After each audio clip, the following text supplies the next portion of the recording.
Welcome back to New England Living. Up next, we're heading to Somerville to check out one of the last of its kind with Dave Waller, owner of Neon Williams. What is the history of neon in the United States and specifically the history of Neon Williams? So neon came to America around 1924, 1925. It was a French guy in Paris that had perfected the electrode. That was the key to making the whole thing work. And he franchised it out, and then neon exploded after that. In the late 20s and the early 30s, if you didn't have a neon sign, you just didn't have a business at all. I mean, hospitals had them, banks had them, insurance companies, mortuaries, just everybody had a neon sign.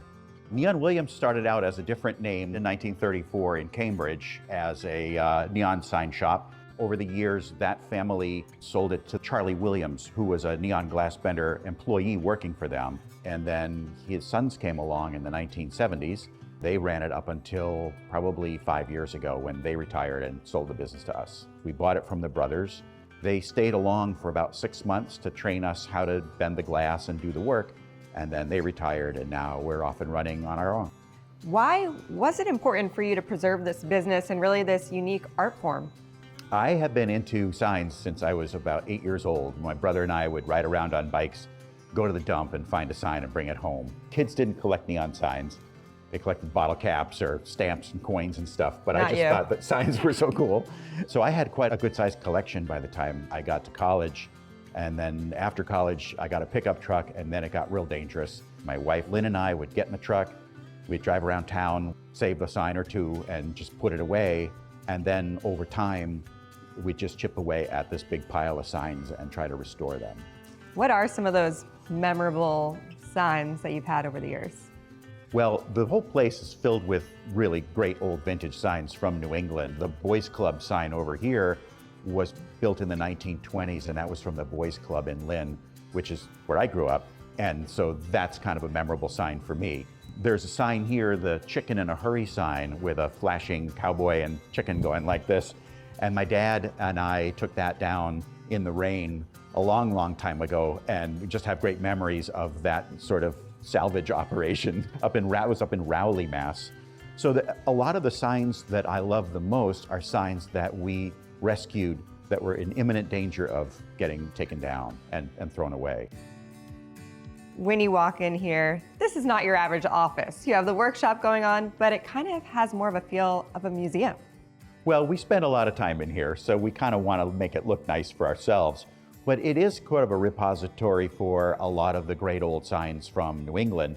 But that's not really what the business does. We more make new signs for a fancy new restaurant that's coming to town, or a neon artist that's coming to town that's doing an exhibit at a museum or something.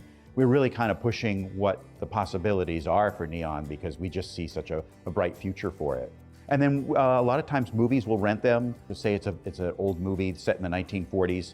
They'll want some signs from that era. Or if there's a bar scene set in the 1970s, they want the right kind of beer signs. And then we'll make signs if we don't have something that's specific. What are some of those notable signs that Neon Williams has been a part of throughout the years?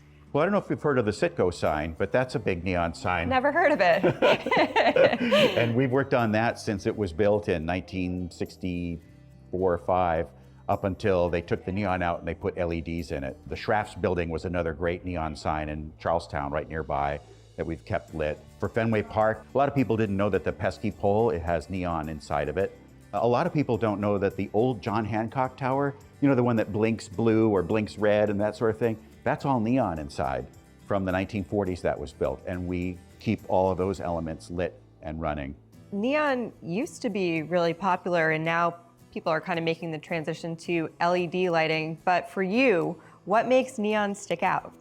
Neon has a quality of the light that really can't be matched by any other light source, especially at night. It really just cuts through the glare.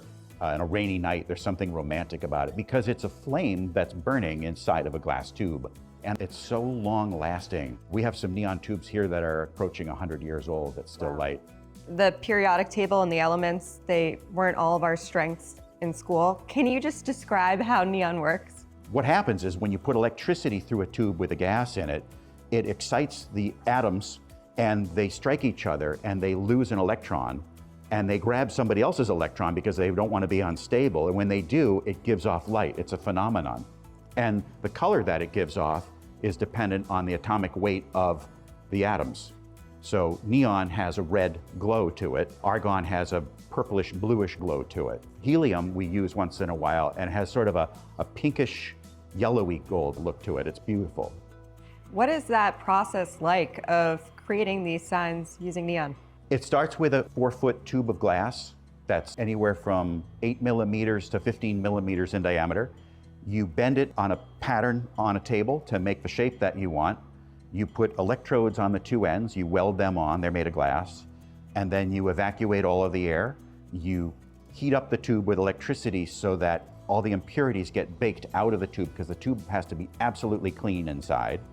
Then you introduce a little bit of the gas to the right pressure. Then you seal it up and you age it and you've got a neon tube. What else goes on in this shop besides making signs? Well, we do a lot of design for signs. So someone might come in with an idea for a new restaurant in town and they have a logo and we need to adapt it for neon. Sometimes people don't really know what they want at all, and then we brainstorm with them and we come up with maybe 3 or 4 different designs, and then they pick one. And we have 2 really great designers, my wife Lynn and Tony, and they're both trained graphic designers, so they're really good at logos and adapting things. How has Neon Williams changed over the years? Well, in the earlier days, we were just doing signs, like people would come with us for a design that said pizza, and we'd make them a pizza sign and off they would go and they'd be happy. Nowadays, people are much more interested in design and making things look bespoke, that you can't find it anywhere else. Because it's so easy to buy stuff on the internet, but what you're buying is stuff really made overseas, not high quality, not going to last. So to have something handmade that's going to last a long time, I think people understand that. Now, this is obviously a business, but you put signs out in Boston for free. Yeah. Why do you do that? I just love signs, and I think that other people love signs too, and I just want to have people enjoy them, I guess. We have about 25 signs now in restaurants around New England, and I charge them $1 a year to hang them up, just because I just want to have them seen and enjoyed and so forth. And I don't want to store them all in a warehouse and have them all locked away. I just want them out and enjoyed.